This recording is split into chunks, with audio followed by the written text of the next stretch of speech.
அஸ்ஸலாமு அலைக்கும். நான் பானுமா. எல்லாரும் எப்படி இருக்கிறீங்க? நல்லா இருக்கிறீங்களா? இன்றைக்கி இந்த வீடியோவில் ரொம்ப சாஃப்டான சுழியம் எப்படி செய்கிறதுன்னு பார்க்கலாம். அதுவும் இந்த சுழியத்துக்கு கொஞ்சம் கூட மைதா மாவு சேர்க்கல. அந்த மாதிரி எண்ணெயில் நம்ம பொரிச்சியும் எடுக்க வேணாம்.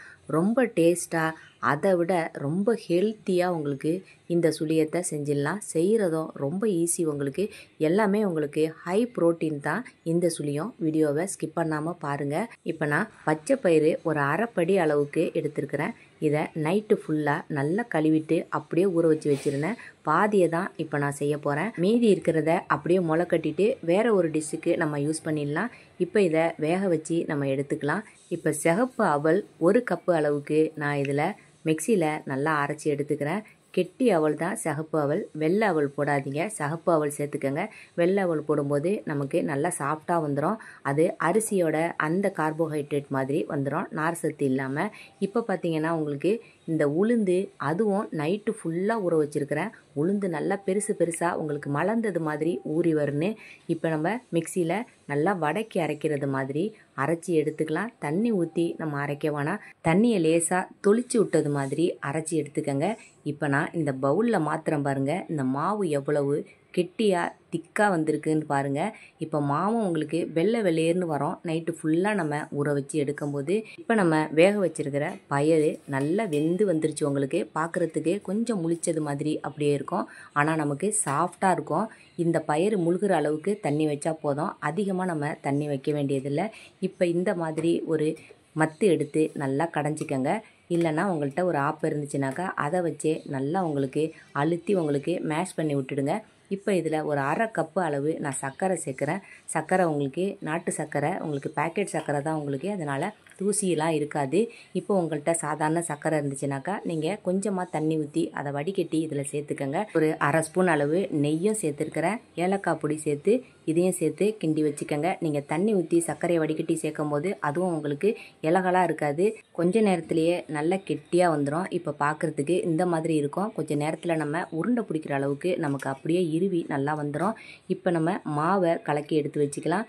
இப்போ நம்ம மாவில் கொஞ்சமாக உப்பு, சோடாப்பு இதையும் சேர்த்துக்குவோம். இப்போ நம்ம அரைச்சி வச்சுருக்கிற சிகப்பு அவுளையும் இது கூட சேர்த்துக்குவோம். சோடாப்பு இன்னும் கொஞ்சம் நமக்கு சாஃப்டாக இருக்கணுங்கிறதுக்காக சோடாப்பு சேர்த்துருக்குறோம்.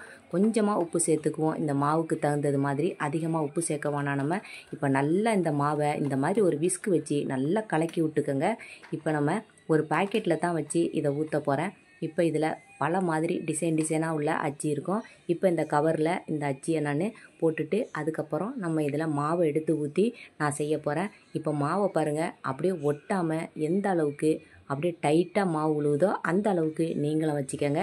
இப்போ இந்த மாதிரி ஒரு கோனில் நான் எடுத்துருக்கிறேன். நீங்கள் உங்கள்கிட்ட பேக்கெட் வேறு ஏதாவது இருந்துச்சுன்னா அதில் கட் பண்ணி அந்த மாதிரி சேர்த்துக்கோங்க. ஏன்னா நம்ம இந்த நான்ஸ்டிக் கல்லில் நம்ம கொஞ்சமாக எண்ணெய் ஊற்றி ஒரு ஸ்பூன் எடுத்து நம்ம வச்சு இதில் அழுத்தி விடும்போது நமக்கு இது சரியாகவே வரல. இந்த குழியில் 4 பக்கமும் நமக்கு அப்படியே நகர்ந்து போகிறது மாதிரி இருந்துச்சு. நீங்கள் இந்த மாதிரி கோன் மாதிரி செஞ்சு அதில் வச்சிங்கனாக்கா ஒரே ஒரு கோன்லேயே இப்போ எல்லா குழியிலையுமே நம்ம மாவை ஊற்றிடலாம். இப்போ இந்த குழியில் ஒரு பாதி அளவுக்கு நம்ம மாவு ஊற்றிக்குவோம்.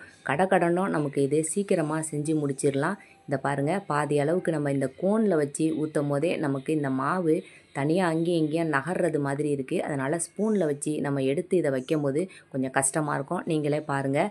இப்போ நான் தனித்தனியாக இந்த மாதிரி உருண்டையாக சின்னதாக குட்டியாக நான் உருட்டி எடுத்து வச்சுருக்கிறேன். இப்போ அதை இது மேலேயே வச்சு நம்ம எல்லாத்தையுமே நம்ம வச்சு ப்ரெஸ் பண்ணிக்குவோம்.